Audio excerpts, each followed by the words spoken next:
ಏತಾವತಾಲಂ ನನು ಸೂಚಿತೇನ ಗುಣೈರಸಾಮ್ಯೇನ ತಿಶಾಯನೇಸ್ಯ ಯತ್ವೇತರಾನ್ ಪ್ರಾರ್ಥಯತೋ ವಿಭೂತಿ ಯಸ್ಯಾಂಘ್ರಿಣಂ ಜುಷತೇನ ಭೀಪ್ಸೋಹ. ಶ್ರೀ ಗುರುಭ್ಯೋ ನಮಃ. ಭಾಗವತೆ ಪ್ರಥಮೇ ಸ್ಕಂಧೆ ಏಕೋನವಿಂಶे ಅಧ್ಯಾये ये विषयाः निरूपिताः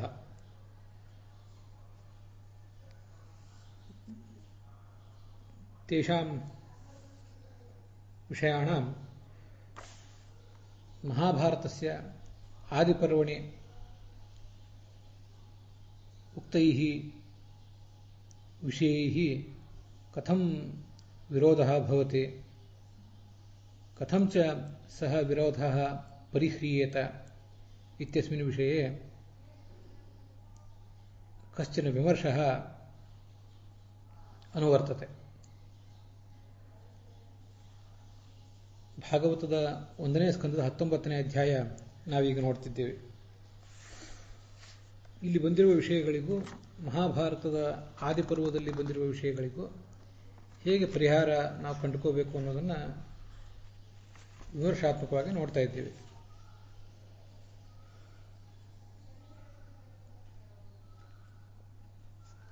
ಈ 5ನೇ ಶ್ಲೋಕದಲ್ಲಿ ಮತ್ತೆ 7ನೇ ಶ್ಲೋಕದಲ್ಲಿ ಹಾಗೆ 17ನೇ ಶ್ಲೋಕದಲ್ಲಿ ಈ ಪರೀಕ್ಷಿತ ಗಂಗಾ ನದಿಯಲ್ಲಿ ಕೂತ್ಕೊಂಡಿದ್ದ ಅಂತ ಬಂತು. ಗಂಗಾ ನದಿಯಲ್ಲಿ ಕೂತ್ಕೊಂಡಿರಲಿಲ್ಲ, ಮಹಾಭಾರತ ಹೇಳುವಂತೆ ಆತ ಒಂದು ಅರಮನೆಯಲ್ಲಿ ಕೂತ್ಕೊಂಡಿದ್ದ ಅಂತ.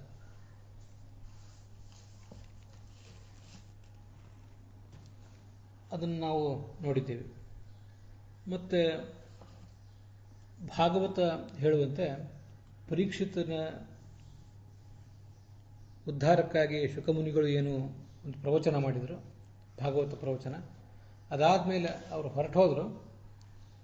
ಹೋದ ಮೇಲೆ ಈತ ಸಮಾಧಿಗೇರಿದ, ತನ್ನ ದೇಹಾಭಿಮಾನವನ್ನೇ ಬಿಟ್ಟು ಬಿಟ್ಟಿದ್ದ. ಆಗ ಅವನ ಶರೀರವನ್ನು ತಕ್ಷಕ ಕಚ್ಚಿದ. ಮುಂದೆ ಆತ ಸದ್ಗತಿಗೇರಿದ ಅನ್ನೋದನ್ನೆಲ್ಲ ನಾವು ನೋಡ್ತೇವೆ ಭಾಗವತದಲ್ಲಿ.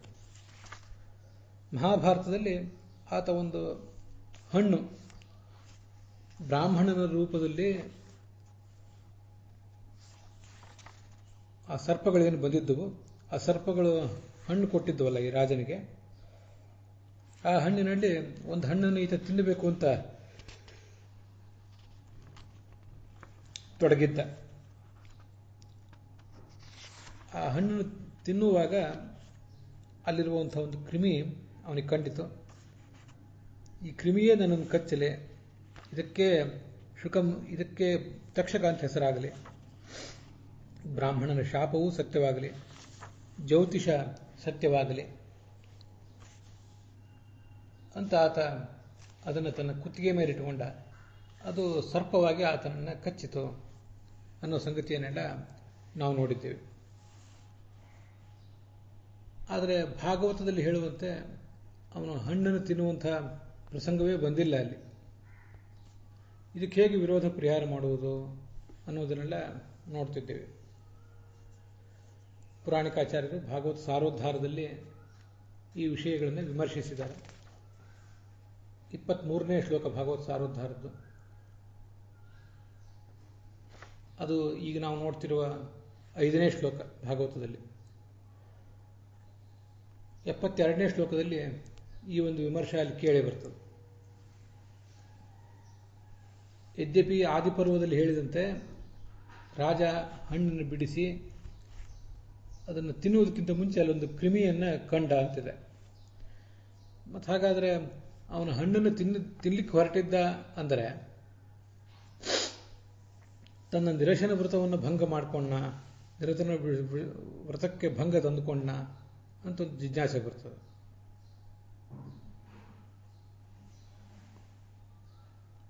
ಅದಕ್ಕೆ ಪುರಾಣಿಕಾಚಾರ್ಯ ಹೇಳ್ತಾರೆ, ಕೃಷ್ಣ ಜನ್ಮಾಷ್ಟಮಿ ವ್ರತ ಅದಕ್ಕೊಂದು ಉದ್ಯಾಪನ ಇದೆಯಲ್ಲ, ಆ ಉದ್ಯಾಪನಕ್ಕೆ ಹೇಗೋ ಹಾಗೆ ಈ ಸಪ್ತಾಹಕ್ಕೂ ಕೂಡ ಒಂದು ಉದ್ಯಾಪನ ಇರ್ತದೆ. ಅದನ್ನು ಅವರು ವರ್ಣಿಸಲಿಕ್ಕೆ ತೊಡಗಿದ್ದಾರೆ. ವಿಪ್ರೇಭ್ಯೋ ಯಾಚಕೇಭ್ಯಶ್ಚ ವಿತ್ತಮನ್ನಂ ಪ್ರದೀಯತಾಂ 12 ಬ್ರಾಹ್ಮಣಾನ್ ಪಶ್ಚಾತ್ ಭೋಜಯೇತ್ ಮಧುಪಾಯಸೈಹಿ ಅಂತ ಒಂದು ವಿಧಾನ. ಬ್ರಾಹ್ಮಣರಿಗೆ ಮತ್ತು ಬಡಬಗ್ಗರಿಗೆ ಧನ, ಅನ್ನ ಇತ್ಯಾದಿಗಳನ್ನು ಕೊಡಬೇಕು. ಮತ್ತು 12 ಬ್ರಾಹ್ಮಣರಿಗೆ ಜೇನುತುಪ್ಪ, ಪಾಯಸ ಇತ್ಯಾದಿಗಳ ಭೋಜನವನ್ನು ಮಾಡಿಸ್ಬೇಕು ಅಂತ ವಿಧಾನ ಇದೆ. ಹೀಗೆ ಒಂದು ಸಪ್ತಾಹದ ಪರ್ಯಂತ ಒಂದು ಯಜ್ಞ ಆಯ್ತಲ್ಲ, ಆ ಯಜ್ಞ ಆಗಿ ಮುಗಿದ ಮೇಲೆ ಜ್ಞಾನಯಜ್ಞದ ಅಂಗವಾಗಿ ಬ್ರಾಹ್ಮಣ ಭೋಜನ ಮಾಡಿಸಿ ತಾನೂ ಪ್ರಸಾದವನ್ನು ಸ್ವೀಕಾರ ಮಾಡಬೇಕು. ಆದ್ದರಿಂದ ಅದಕ್ಕೇನು ವ್ರತಭಂಗಕ್ಕೆ ದೋಷ ಇಲ್ಲ. ಪ್ರಾಯ ಅವನು ಅನ್ನ ಇತ್ಯಾದಿ ಮುಸುರೆ ಪದಾರ್ಥಗಳ ಭೋಜನಕ್ಕೆ ಹವಣಿಸಿರ್ಲಿಕ್ಕಿಲ್ಲ. ಉಳಿದವರೆಲ್ಲರಿಗೂ ಕೂಡ ನೆರೆದಿದ್ದವರಿಗೆ ಪುಷ್ಕಳವಾದ ಸರ್ವಭಕ್ಷ್ಯ ಸಮೇತವಾದ ಭೋಜನವನ್ನೇ ವ್ಯವಸ್ಥೆ ಮಾಡಿಸಿದ್ದ. ಆದರೆ ತಾನು ಮಾತ್ರ ಕೇವಲ ಒಂದು ಹಣ್ಣನ್ನು ಸ್ವೀಕಾರ ಮಾಡಿ ಆ ವ್ರತವನ್ನು ಸಮಾಪ್ತ ಮಾಡಲಿಕ್ಕೆ ಹೊರಟಿದ್ದ, ಪಾರಣ ಮಾಡಲಿಕ್ಕೆ ಹೊರಟಿದ್ದ ಅಂತ ತಿಳ್ಕೊಳ್ಬೇಕಾಗ್ತದೆ. ಪುರಾಣಿಕಾಚಾರ್ಯ ಅಭಿಪ್ರಾಯವನ್ನು ನೋಡಿದರೆ ತಾನೂ ಪ್ರಸಾದವನ್ನು ಸ್ವೀಕರಿಸುವುದರಿಂದ ವ್ರತಭಂಗ ದೋಷ ಇಲ್ಲ ಅಂತಾರವರು 73ನೇ ಪುಟದಲ್ಲಿ. ಅಥವಾ ಆ ಬ್ರಾಹ್ಮಣರಿಗೆ ಹಣ್ಣು ಕೊಡಬೇಕು ಅಂತ ಅವನ ಆಲೋಚನೆ ಇತ್ತು. ತಾನು ಹಣ್ಣು ತಿನ್ನಬೇಕು ಅಂತ ಅವನ ಆಲೋಚನೆ ಇತ್ತೋ ಇಲ್ವೋ, ಬ್ರಾಹ್ಮಣರಿಗೆ ಮಾತ್ರ ಹಣ್ಣು ಕೊಡಬೇಕು, ಅವರಿಗೆ ಪಾರಣ ಮಾಡಿಸ್ಬೇಕು ಅನ್ನೋ ಆಲೋಚನೆ ಇತ್ತು. ಅದನ್ನು ಪರೀಕ್ಷಿಸಲಿಕ್ಕಾಗಿ ಹಣ್ಣು ಬಿಡಿಸಿದ್ದ. ಇದು ಇನ್ನೊಂದು ಪಕ್ಷ. ಹಿಂದಿನ ಪಕ್ಷದಲ್ಲಿ ಆ ಹಣ್ಣನ್ನು ತಾನೇ ತಿನ್ನಬೇಕು ಅಂತ ಹವಣಿಸಿದ್ದ. ಈಗಿನ ಪಕ್ಷದಲ್ಲಿ ತಾನು ತಿನ್ನಬೇಕು ಅನ್ನುವ ಆಲೋಚನೆ ಅವನಿಗೆ ಬಂದಿರಲಿಲ್ಲ. ಅದನ್ನು ಕೇವಲ ಬ್ರಾಹ್ಮಣರಿಗೆ ಸಮರ್ಪಣೆ ಮಾಡಬೇಕು ಅಂತ ಹೊರಟಿದ್ದ ಅಷ್ಟೆ.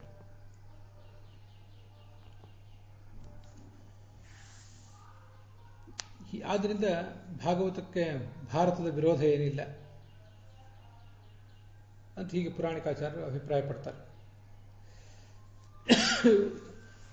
ಪುರಾಣಿಕಾಚಾರ್ಯರು ಭಾಗವತಕ್ಕೂ ಭಾರತಕ್ಕೂ ವಿರೋಧ ಪರಿಹಾರ ಮಾಡುವಂಥ ಪ್ರಯತ್ನ ಏನೋ ಮಾಡಿದ್ದಾರೆ. ಆದರೆ ಅದು ಪೂರ್ಣ ಸಮಾಧಾನ ಕೊಡೋದಿಲ್ಲ. ಪ್ರಯತ್ನ ಮಾಡಬೇಕಾದ ಕರ್ತವ್ಯ. ಸಾಕಷ್ಟು ಹೇಳಲಿಲ್ಲ ಅವರು.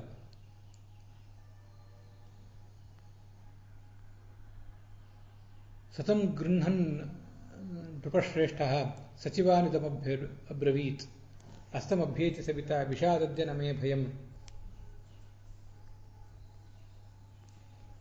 ಈಗೆಲ್ಲ ಶ್ಲೋಕಗಳಿವೆಯಲ್ಲ, ನಾನು ಹಿಂದೆ ಕಳೆದ ದಿವಸ ಹೇಳಿದ್ದೆ. ಆದಿಪರ್ವದಲ್ಲಿ 40ನೇ ಅಧ್ಯಾಯದಿಂದ ಆರಂಭ ಮಾಡಿಕೊಂಡು 43ನೇ ಅಧ್ಯಾಯದವರೆಗೆ ಈ ಅನೇಕ ವಿಷಯಗಳು ಬಂದಿವೆ ಅಂತ. ಆ 43ನೇ ಅಧ್ಯಾಯದಲ್ಲಿ ಬ್ರಾಹ್ಮಣರ ರೂಪದ ಸರ್ಪಗಳು ಅವನಿಗೊಂದಿಷ್ಟು ಹಣ್ಣು, ನೀರು, ದರ್ಭೆ ಇತ್ಯಾದಿಗಳನ್ನು ತಂದು ಕೊಟ್ಟು ಹೋದವು. ಅವುಗಳ ಆಶೀರ್ವಾದ ಸ್ವೀಕಾರ ಮಾಡಿದ, ಅವುಗಳನ್ನು ಕಳಿಸಿಕೊಟ್ಟ. ಮುಂದೆ ತನ್ನ ಮಂತ್ರಿಗಳ ಜೊತೆ, ಸ್ನೇಹಿತರ ಜೊತೆ ಮಾತಾಡಿದ. ಭಕ್ಷಯಂತು ಭವಂತೋ ವೈ ಸ್ವಾದೂ ನೀಮಾನಿ ಸರ್ವಶಃ. ನೀವೆಲ್ಲರೂ ಈ ಹಣ್ಣನ್ನು ತಿನ್ನಿರಿ. ತಾಪಸೈ ಉಪನೀತಾನಿ ಫಲಾನಿ ಸಹಿತಾಮಯ. ನನ್ನ ಜೊತೆಗೂಡಿ ತಿನ್ನಿರಿ ಅಂತಿದೆ. ನಾನು ತಿಂತೇನೆ, ನೀವು ತಿನ್ನಿರಿ ಅಂತ ಅದರ ಅಭಿಪ್ರಾಯ ಕಾಣಿಸ್ತದೆ. ಎಲ್ಲ ಹೇಗೋ ಅರ್ಥ ಮಾಡ್ಬೋದು. ನೀವು ತಿನ್ನಿರಿ, ನಿಮ್ಮ ಜೊತೆ ನಾನು ಕೂತಿರ್ತೇನೆ, ನನಗೆ ತಿನ್ನುವ ಉದ್ದೇಶವೇನಿಲ್ಲ. ಮಯಾ ಸಹಿತ ಅಂದರೆ ನಾನು ನಿಮ್ಮ ಜೊತೆ ಕೂತಿರ್ತೀನಿ, ನೀವು ತಿನ್ನಿರಿ ಅಂತ ಅದರ ಅಭಿಪ್ರಾಯ ಮಾಡ್ಕೋಬೇಕಾಗ್ತದೆ ಪುರಾಣಿಕಾಚಾರ್ಯ ಅಭಿಪ್ರಾಯದ ಪ್ರಕಾರ. ಇಷ್ಟಾದರೂ ತಥೋ ರಾಜ ಸಸಚಿವ ಫಲಾನ್ಯಾದಾತು ಮೈಚ್ಛತ. ಇಷ್ಟೆಲ್ಲ ಆದಮೇಲೆ ಆ ಮಂತ್ರಿಗಳ ಜೊತೆಗೆ ಸೇರಿ ಅವನು ಫಲಾನಿ ಆದಾತು ಮೈಚ್ಛತ, ಫಲವನ್ನು ತಿನ್ನಲಿಕ್ಕೆ ಬಯಸಿದ. ಆದಾತು ಅಂದರೆ ಸ್ವೀಕಾರ ಮಾಡಲು. ಇದು ಸಹಜವಾದ ಅರ್ಥ. ಆದರೆ ಪುರಾಣಿಕಾಚಾರ್ಯ ಹೇಳುವ ಅಭಿಪ್ರಾಯದಂತೆ ಉಳಿದವರೆಲ್ಲೂ ತಿನ್ನಲಿಕ್ಕೆ ಬಯಸಿದ್ರು, ತಿನ್ನಿರಿ ಅಂತ ರಾಜನೇ ಅವರಿಗೆ ಹೇಳಿದ್ದ. ತಾನು ಆದಾತು ಮುಂದೆ ಅದನ್ನು ಸ್ವೀಕಾರ ಮಾಡಿ ಅದರಲ್ಲಿ ಏನಾದರೂ ದೋಷವಿದೆಯಾ ಅಂತ ಪರೀಕ್ಷೆ ಮಾಡಲಿಕ್ಕೆ ಬಯಸಿದ್ದ ಅಂತ ಹೇಳಬೇಕಾಗ್ತದೆ. ಇರಲಿ, ಪುರಾಣಿಕಾಚಾರ್ಯ ಈ ವಾಕ್ಯಗಳಿಗೆ ಏನು ಅರ್ಥ ಮಾಡ್ತಿದ್ರು ಅನ್ನೋದನ್ನು ಹೇಳಿದ್ದೇನೆ.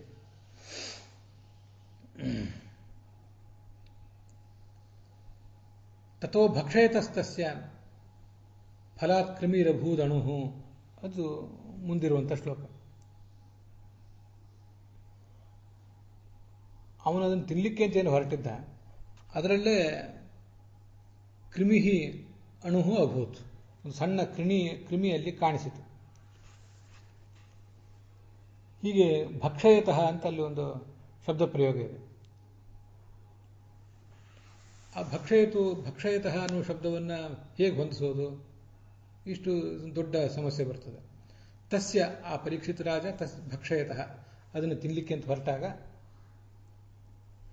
ಅಲ್ಲಿ ಅಣುವಾದ ಕ್ರಿಮಿಯೊಂದು ಕಾಣಿಸಿಕೊಂಡಿತ್ತು, ಕೆಂಪು ಬಣ್ಣ ಅದಕ್ಕಿತ್ತು ಅಂತ.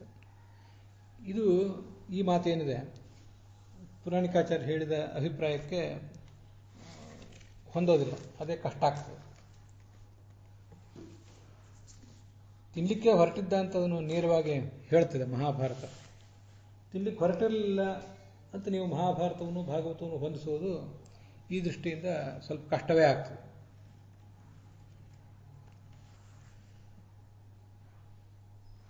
ಇದು ಒಂದು ವಿಚಾರ. ಇನ್ನೊಂದು, ಗಂಗೆಯ ದಕ್ಷಿಣ ತೀರದಲ್ಲಿ ರಾಜ ಪ್ರಾಯೋಪವೇಶಕ್ಕೆ ಕುಳಿತ ಅಂತ ಭಾಗವತ ಹೇಳಿದೆ. ಭಾರತದಲ್ಲಿ ಗಂಗಾ ಪ್ರವಾಹದ ನಡುವೆನೇ ಒಂದು ಏಕಸ್ತಂಭದ ಅರಮನೆ ಇತ್ತು ಅಂತ ಬಂದಿದೆ. ಇಲ್ಲಿ ಹೇಗೆ ವಿರೋಧ ಪರಿಹಾರ ಮಾಡ್ಕೋಬೇಕು ಅಂತ ಮುಂದಿಂದು ಚರ್ಚೆ ಮಾಡಿದ್ದಾರೆ ಪುರಾಣಿಕಾಚಾರ್ಯ. ಇಲ್ಲೂ ವಿರೋಧ ಏನಿಲ್ಲ. ಭಾಗವತದಲ್ಲಿ ತೀರದಲ್ಲಿ ರಾಜ ಕುಳಿತ ಅಂದರೆ ತೀರ ಸಮೀಪದ ಪ್ರವಾಹದ ಮಧ್ಯದಲ್ಲೇ ಕುಳಿತ ಅಂತ ಅದರ ಅರ್ಥ ಆಗ್ತದೆ. ಕುಳಿತ ಅಂತ ಹೀಗೆ ಅರ್ಥೈಸ್ಲಿಕ್ಕೆ ಬರ್ತದಲ್ವಾ ಅಂತಾರವರು.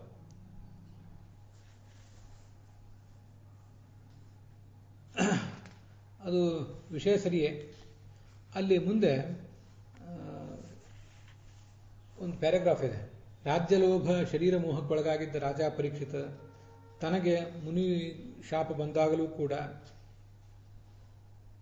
ಆ ಮರಣ ಭಯ ತಪ್ಪಿಸ್ಕೊಳ್ಬೇಕು ಅನ್ನೋ ದೃಷ್ಟಿಯಿಂದ ಏನಾದರೂ ಮಾಡಿ ತನ್ನ ಶರೀರವನ್ನು ಕಾಪಾಡ್ಕೋಬೇಕು ಅಂತ ಬಯಸಿ ಗಂಗಾ ಪ್ರವಾಹದ ನಡುವೆ ಏಕಸ್ತಂಭದ ಒಂದು ಅರಮನೆ ಕಟ್ಟಿಸಿದ್ದ. ಅದರೊಳಗೆ ಹೊಕ್ಕು ಅಡಗಿ ಕೂತ್ಕೊಂಡಿದ್ದ.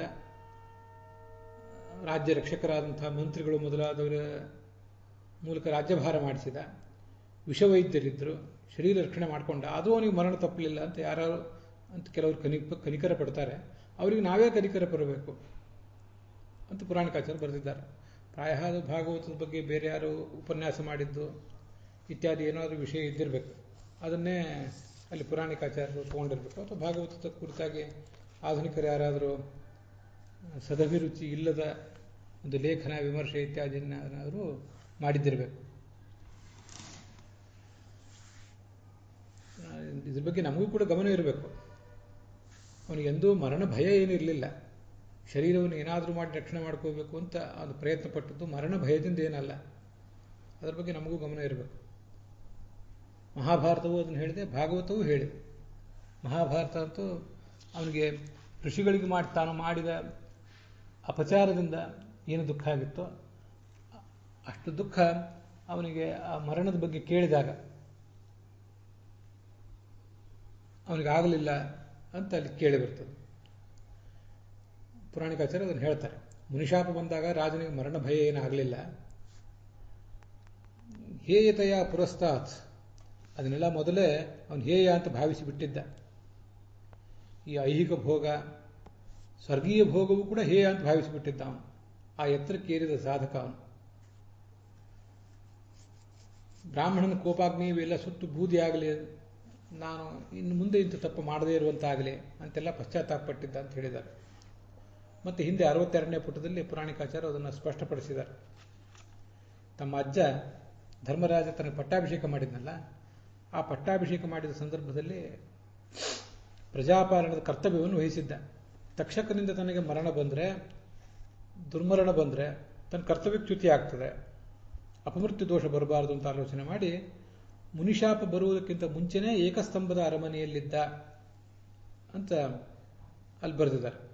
ಹೊರತು ಶಾಪ ಬಂದ ಬಳಿಕ ಪ್ರಾಣ ಭಯದಿಂದ ಒಂದು ವಾರದೊಳಗೆ ಆ ಅರಮನೆ ಕಟ್ಟಿಸಿ ಅದರೊಳಗೆ ಅವನು ಹೊಕ್ಕೆ ಅಡಗಿ ಕೂತಿರಲಿಲ್ಲ ಅಂತ ಅವ್ರದ್ದು 62ನೇ ಪುಟದಲ್ಲಿ, ಅದೇ ಭಾಗವತ್ ಸಾರೋದ್ಧಾರದಲ್ಲಿ ಮಾತಿದೆ.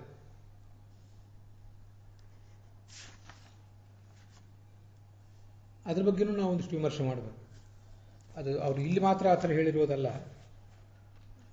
ಸುಳ್ಳಿತ ಭಾಗವತ ಮತ್ತು ಭಾಗವತ ತಾತ್ಪರ್ಯ ಅವರು ಬರೆಯುವಾಗಲೂ ಕೂಡ ಹೀಗೆ ಅದ್ರ ಬಗ್ಗೆ ಬರೆದಿದ್ದಾರೆ. ಮುಂದೆ 17ನೇ ಶ್ಲೋಕ ಬರ್ತದಲ್ಲ ಭಾಗವತದಲ್ಲಿ, ಈಗ ನಾವು ನೋಡ್ತಿರುವಂತಹ ಅಧ್ಯಾಯದಲ್ಲಿ 17ನೇ ಶ್ಲೋಕ ಇದೆಯಲ್ಲ, ಅಲ್ಲಿಯೂ ಕೂಡ ಆಚಾರ್ಯರ ಭಾಗವತ ತಾತ್ಪರ್ಯವನ್ನು ವ್ಯಾಖ್ಯಾನಿಸುವಾಗ ಪುರಾಣಿಕಾಚಾರ್ಯರು ಇದೇ ಅಭಿಪ್ರಾಯ ಹೇಳಿ ಅದನ್ನು ಸಮರ್ಥನೆ ಮಾಡಿಕೊಳ್ಳುವಂಥ ಪ್ರಯತ್ನ ಮಾಡಿದ್ದಾರೆ.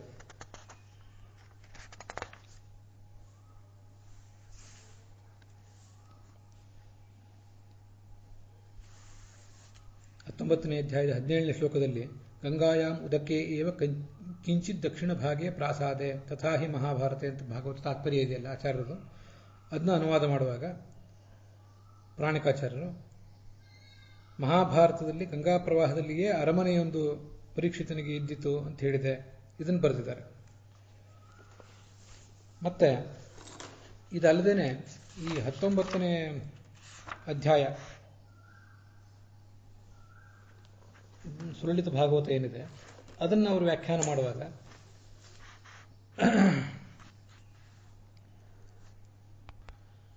ಆ 1, 19, 17ನೇ ಭಾಗವತ ತಾತ್ಪರ್ಯ, ಏಕೆಂದರೆ ಮಹಾಭಾರತದಲ್ಲಿ ಹೇಳಿದಂತೆ ಗಂಗಾ ಪ್ರವಾಹದಲ್ಲಿಯೇ ಸ್ವಲ್ಪ ದಕ್ಷಿಣ ಭಾಗದಲ್ಲಿ ರಾಜನಿಗೆ ಹಿಂದೆಯೇ ಅರಮನೆಯೊಂದಿತ್ತು, ಅದರಲ್ಲಿ ಪ್ರಾವಿಪವೇಶಕ್ಕೆ ಕುಳಿತ ಅಂತ ಅರ್ಥ ಅಂತ ಹೀಗೆ ಬರೆದಿದ್ದಾರೆ. ಪುರಾಣಿಕಾಚಾರ ಅಭಿಪ್ರಾಯ ಮೊದಲೇ ಅಲ್ಲೊಂದು ಅರಮನೆ ಇತ್ತು ಅಂತ. ಆದರೆ ಮೊದಲೇ ಅರಮನೆ ಇತ್ತ, ಅದ್ರ ಬಗ್ಗೆ ನಾವೀಗ ಒಂದು ಸ್ವಲ್ಪ ವಿಚಾರ ಮಾಡಬೇಕು. ಮೊದಲೇ ಅರಮನೆ ಇತ್ತು ಅಂತ ಅನ್ನೋದಕ್ಕೆ ಅಲ್ಲಿ ಏನು ಗಮಕ ಇದೆ? ಮಹಾಭಾರತದಲ್ಲಿ ಏನು ಗಮಕ ಇದೆ? ಮಹಾಭಾರತ ಹೇಳುವಂತೆ 42ನೇ ಅಧ್ಯಾಯದಲ್ಲಿ ಬರುವಂತೆ ಆ ಶಾಪದ ವೃತ್ತ ಅಂತ ಅವನಿಗೆ ತಿಳಿದ ಮೇಲೆ ಮಂತ್ರಿಭಿಶ್ಚೈವ ಮಂತ್ರಿಗಳ ಜೊತೆಗೆ ಆಲೋಚನೆ ಮಾಡಿ ಪ್ರಾಸಾದಂ ಕಾರ್ಯಾಮಾಸ, ಮುಂದೆ ಒಂದು ಅರಮನೆ ಅವನು ಕಟ್ಟಿಸಿದ ಅಂತಿದೆ. ಏಕಸ್ತಂಭಂ ಸುರಕ್ಷಿತಂ, ಒಂದು ಸ್ತಂಭವುಳ್ಳ ಸುರಕ್ಷಿತವಾದ ಮನೆಯೊಂದನ್ನು ಕಟ್ಟಿಸಿದ. ಯಾವಾಗಿದು? ಮಂತ್ರಿಗಳ ಜೊತೆ ಸಮಾಲೋಚನೆ ಮಾಡಿ. ಮಂತ್ರಿಗಳ ಜೊತೆ ಸಮಾಲೋಚನೆ ಮಾಡಿದ್ದು ಯಾವಾಗ? ತಸ್ಮಿಂಶ್ಚ ಗತಮಾತ್ರೇಥ, ಗೌರಮುಖ ಅನ್ನುವ ಶಮೀಕರ ಶಿಷ್ಯ ಹೊರಟೋದ ಮೇಲೆ ಇವನು ಆ ಮಂತ್ರಿಗಳ ಜೊತೆ ಸಮಾಲೋಚನೆ ಮಾಡಿ ಅರಮನೆಯನ್ನು ಕಟ್ಟಿಸಿದ. ಇದು ಮೊದಲೇ ಅಂಥದ್ದೊಂದು ಅರಮನೆ ಇತ್ತು ಅಂತ ಪುರಾಣಿಕಾಚಾರ್ಯ ಅಭಿಪ್ರಾಯ ಪಡುವುದಕ್ಕೆ ಇದು ವಿರೋಧಿ ಆಗ್ತದೆ. ಹಾಗೆ ಒಂದು ವಾರದಲ್ಲಿ ಅಥವಾ ಒಂದೇ ದಿವಸದಲ್ಲಿ ಆ ಮನೆ ಕಟ್ಟೋದು ಹೇಗೆ? ಕಟ್ಟಲಿಕ್ಕೆ ಸಾಧ್ಯವ? ಅಷ್ಟು ದೊಡ್ಡದೊಂದು ಪ್ರಾಸಾದ ಅರಮನೆ ಕಟ್ಟುವುದು ಸಾಧ್ಯವ ಅಂತ ಒಂದು ಪ್ರಶ್ನೆ ಬರ್ತದೆ. ಅದಕ್ಕೆ ಉತ್ತರವಾಗಿ ಅವನು ಪ್ರಾಯ ಮನೆಯನ್ನು ಮೊದಲೇ ಕಟ್ಟಿಸಿಕೊಂಡಿದ್ದ ಅಂತ ಪುರಾಣಿಕಾಚಾರ್ಯ ಅಭಿಪ್ರಾಯಪಟ್ಟಂತೆ ಕಾಣಿಸ್ತದೆ. ಆದರೆ ನಮಗೆ ಆ ಪ್ರಾಚೀನ ಕಾಲದ ತಂತ್ರಜ್ಞಾನ ಆಗಿರುವ ಸೌಲಭ್ಯಗಳದ್ದು ಈಗ ಪರಿಚಯ ಕಳೆದು ಹೋಗಿರುವಾಗ, ಅದ್ರ ಬಗ್ಗೆ ಮಾಹಿತಿಯೇ ನಮಗಿಲ್ಲದೆ ಇರುವಾಗ ಹೀಗೆಲ್ಲ ಮಾತನಾಡೋದು ಕಷ್ಟ. ಪೋರ್ಟೇಬಲ್ ಮನೆಗಳಿರ್ತವೆ. ಇವತ್ತು ಕೂಡ ದೊಡ್ಡ ದೊಡ್ಡ ಸೇತುವೆಗಳನ್ನು, ಬಹಳ ದೊಡ್ಡ ಸೇತುವೆ ಅಲ್ಲದೆ ಹೋದ್ರೆ ಕೆಲವು ಸಣ್ಣ ಸೇತುವೆಗಳನ್ನಾದರೂ ಮಿಲಿಟರಿ ಕಾರ್ಯಾಚರಣೆ ಸಂದರ್ಭದಲ್ಲಿ ಮತ್ತಿತರ ಸಂದರ್ಭದಲ್ಲಿ ಮಿಲಿಟರಿ ಇಂಜಿನಿಯರ್ಗಳ ನೇತೃತ್ವದಲ್ಲಿ ಕುಶಲರಾದಂಥ ಕೆಲಸಗಾರರು ಬ್ರಿಡ್ಜ್ಗಳನ್ನ ತಯಾರು ಮಾಡ್ತಾರೆ. ಮತ್ತು ಅಂಥ ಕೆಲವು ವಸತಿಗಳನ್ನು ಕೂಡ ನಿರ್ಮಾಣ ಮಾಡ್ತಾರೆ. ರಾಜನಿಗೆ ಬೇಕು ಅಂತಾದಾಗ ಅಂಥದ್ದೊಂದು ಸುಭದ್ರವಾದ ವಸತಿಯನ್ನು, ಸುರಕ್ಷಿತವಾದ ವಸತಿಯನ್ನು, ದೊಡ್ಡ ಅರಮನೆಯಷ್ಟು ಅದು ಗಟ್ಟಿಮುಟ್ಟಾಗಿಲ್ಲದೆ ಇರಬಹುದು, ಅಷ್ಟು ಕಾಲ ತೊಗೊಂಡಿಲ್ಲದೆ ಇರಬಹುದು ಅದನ್ನು ಕಟ್ಟಲಿಕ್ಕೆ. ಆದರೆ ಕೆಲವೇ ಗಂಟೆಗಳಲ್ಲಿ ಅಂಥದ್ದೊಂದು ಅರಮನೆಯನ್ನು ರಾಜನಿಗೆ ಬೇಕಾದನ್ನು ನಿರ್ಮಾಣ ಮಾಡುವುದು. ಅರಮನೆ ಅಂತಾದರೆ ಅದೊಂದು ಶಿಬಿರ, ಬಟ್ಟೆಯ ಅರಮನೆ, ಪಟಗ್ರಹ ಅಂತ ಬೇರೆ ಬೇರೆ ಕಡೆ ಬಂದಿದೆ. ಇದ್ರ ಬಗ್ಗೆ ಭಾರತ ಭಾಗವತಾದಿಗಳಲ್ಲೇ ಬಂದಿದೆ. ಅದನ್ನು ಅವರು ನಿರ್ಮಾಣ ಮಾಡಿಕೊಟ್ರು ಅಂತ ನಾವು ಊಹೆ ಮಾಡೋದೇನು ಕಷ್ಟ ಅಲ್ಲ. ಬಟ್ಟೆಯ ಅರಮನೆಯೇ ಇಲ್ಲದೆ ಇರಬಹುದು, ಮತ್ತೊಂದೇನಾದರೂ ಇರಬಹುದು. ಅಂತೂ ಪೋರ್ಟೇಬಲ್ ಆದಂತಹ, ಕೂಡಲೇ ಜೋಡಿಸಬಹುದಾದಂತಹ ಒಂದು ಅರಮನೆಯನ್ನು ಅವರು ಸೃಷ್ಟಿ ಮಾಡಿಕೊಟ್ರು ಅಂತ ಹೇಳಲಿಕ್ಕೆ ಏನು ಕಷ್ಟ ಆಗೋದಿಲ್ಲ. ಇದನ್ನು ಮೊದಲೇ ಕಟ್ಟಿದ್ರು ಅಂತ ಅನ್ನೋದು ಮಹಾಭಾರತಕ್ಕೆ ವಿರುದ್ಧ ಆಗ್ತದೆ.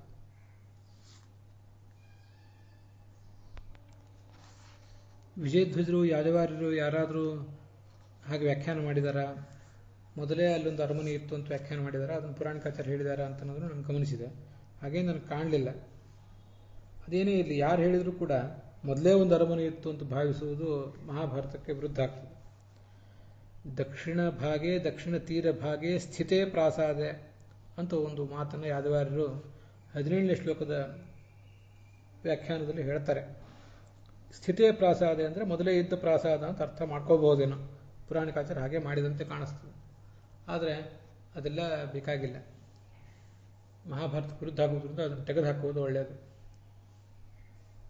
ಮಹಾಭಾರತಕ್ಕೂ ಭಾಗವತಕ್ಕೂ ಏನಾದರೂ ವಿರೋಧ ಬಂದರೆ ಅದನ್ನು ಪರಿಹರಿಸಬೇಕಾದ್ದು ನಮ್ಮ ಕರ್ತವ್ಯ.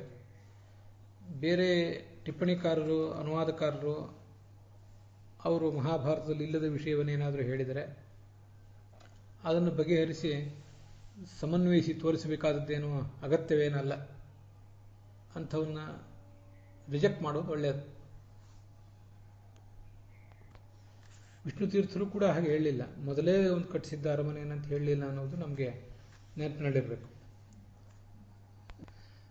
ಅವನಿಗೇನು ಶರೀರದ ಮೇಲೆ ಅಭಿಮಾನ ಇರಲಿಲ್ಲ.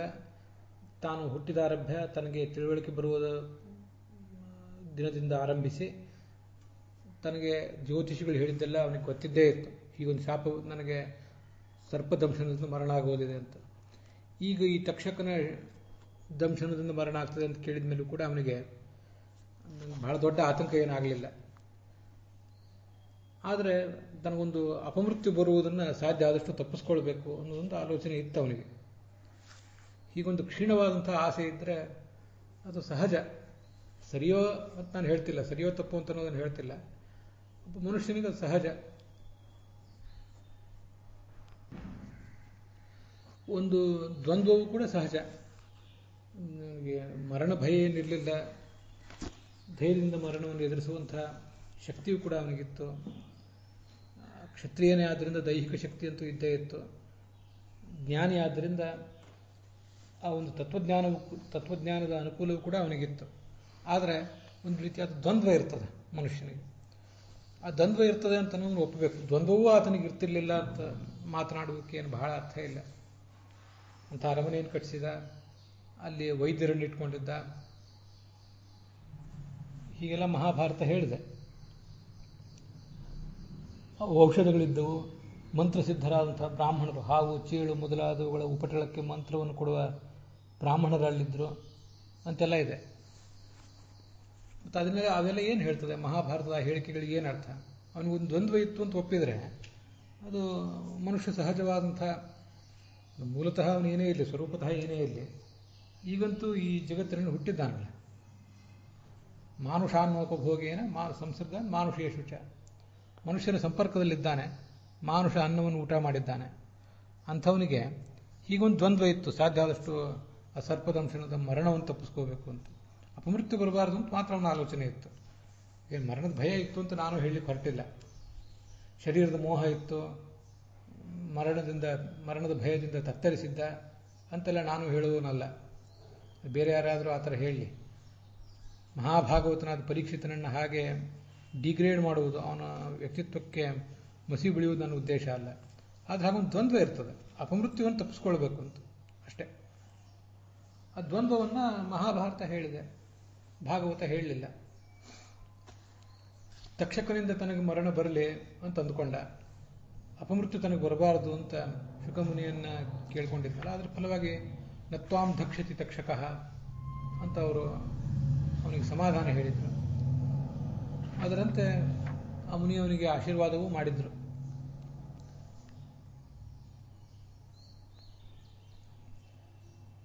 ಹೀಗೆ ಬ್ರಾಹ್ಮಣನ ಶಾಪ ಸುಳ್ಳಾಗಬಾರ್ದು, ತನಗೆ ಅಪಮೃತ್ಯು ದೋಷವೂ ಬರಬಾರ್ದು ಅಂತ ಎರಡೂ ಉದ್ದೇಶಗಳನ್ನು ಜಾಣ್ಮೆಯಿಂದ ಸಾಧಿಸಿಕೊಂಡ ವೈಕುಂಠ ಯಾತ್ರೆ ಮಾಡಿದ ಅಂತ ಪುರಾಣಿಕಾಚಾರ್ಯರು ಬರೀತಾರೆ 74ನೇ ಪುಟದಲ್ಲಿ, 23ನೇ ಶ್ಲೋಕದ ವ್ಯಾಖ್ಯಾನದ ಸಂದರ್ಭದಲ್ಲಿ. ಬ್ರಾಹ್ಮಣನ ಶಾಪ ಹುಸಿಯಾಗಬಾರ್ದು ಅಂದ್ರೆ ಹೇಗೆ? ಅದು ಕಚ್ಚಬೇಕಲ್ಲ, ಅದು ಸರ್ಪ ಕಚ್ಚಬೇಕಲ್ಲ, ಅದನ್ನು ಅವನು ತಪ್ಪಿಸ್ಕೊಳ್ಳಿಕ್ಕಾಗಲಿಲ್ಲ. ಮಹಾಭಾರತ ಅದನ್ನು ಹೇಳಿದೆ. ಆ ಕ್ರಿಮಿಯನ್ನು ತನ್ನ ಕುತ್ತಿಗೆ ಮೇಲೆ ಇಟ್ಕೊಂಡ ಅಂತ. ಅಪಮೃತ್ಯು ದೋಷವೂ ಬರಬಾರದು, ಈಗ ತಪ್ಪಿಸ್ಕೊಳ್ಳೋ ಪ್ರಯತ್ನ ಮಾಡಿದ್ದ. ಈ ಎರಡು ಉದ್ದೇಶಗಳನ್ನು ಬರೆದಿದ್ದಾರೆ. ಈ ಮಾತಿಗೇನು ಹೆಚ್ಚು ನಂಗೆ ಅರ್ಥ ಕಾಣಿಸೋದಿಲ್ಲ. ದ್ವಂದ್ವ ಇತ್ತು, ಜ್ಞಾನಿಯಾದ ಆತನಿಗೂ ಕೂಡ ಒಂದು ದ್ವಂದ್ವ ಇತ್ತು. ಮರಣ ಬಂದರೆ ಬರಲಿ, ಅಪಮೃತ್ಯು ಬರಬಾರದು ಅನ್ನುವ ಆಲೋಚನೆ ಇತ್ತಷ್ಟೆ. ಅದಕ್ಕಾಗಿ ಅಂಥವನ ಅರಮನೆಯನ್ನು ಕಟ್ಕೊಂಡಿದ್ದ, ವೈದ್ಯರ ಮಂತ್ರಸಿದ್ಧರ ಔಷಧದ ವ್ಯವಸ್ಥೆಯನ್ನು ಕೂಡ ಮಾಡಿಕೊಂಡಿದ್ದ. ಹೀಗೆ ನನಗದು ಕಾಣಿಸ್ತದೆ. ಹಿಂದೆ ಭಾಗವತ್ ಸಾರೋದ್ಧಾರದಲ್ಲಿ ಕೂಡ ಅದನ್ನು ಹೇಳಿದ್ದೇನೆ. ಈಗ ಮತ್ತು ಅದನ್ನು ಹೆಚ್ಚು ಅಪ್ಡೇಟ್ ಮಾಡಿ ಹೇಳಿದ್ದೇನೆ. ಇದನ್ನು ವಿದ್ವಾಂಸರಾದವರು ಕೂಡ ಕೇಳುವ ಸಾಧ್ಯತೆ ಇದೆ. ಬಹುಶ್ರುತರಾದಂಥ ಉಳಿದವರು ಕೂಡ ಕೇಳುವ ಸಾಧ್ಯತೆ ಇದೆ. ನೀವು ಅದನ್ನು ಕೇಳಿ ಇದರ ಒಂದು ಮೌಲ್ಯಮಾಪನ ಮಾಡಬೇಕು. ನೀವು ಸರಿ ಕಂಡ್ರೆ ಅದನ್ನು ಸ್ವೀಕಾರ ಮಾಡಬೇಕು ಅಂತ ನನ್ನದೊಂದು ಪ್ರಾರ್ಥನೆ. ಅಲ್ಲಿಗೆ ಈ ಭಾಗ ಸಮಾಪ್ತವಾಗಿದೆ. ಹುಸಿಯ ನಾಡಿ ಹೊಟ್ಟೆ ಹೊರೆವ ವಿಷಯದಲ್ಲಿ ರಸಿಕನೆಂದು ಉಸಿಗೆ ಹಾಕಿದಿರೋ ಇನ್ನು ಹೃಷಿಕೇಶನೆ, ಈಶ ನಿನ್ನ ಚರಣ ಭಜನೆ ಆಸೆಯಿಂದ ಮಾಡುವೆ, ದೋಷ ರಾಶಿ ನಾಶ ಮಾಡು ಶ್ರೀಶಕೇಶವ. ಶ್ರೀಕೃಷ್ಣಾರ್ಪಣ ವಸ್ತು.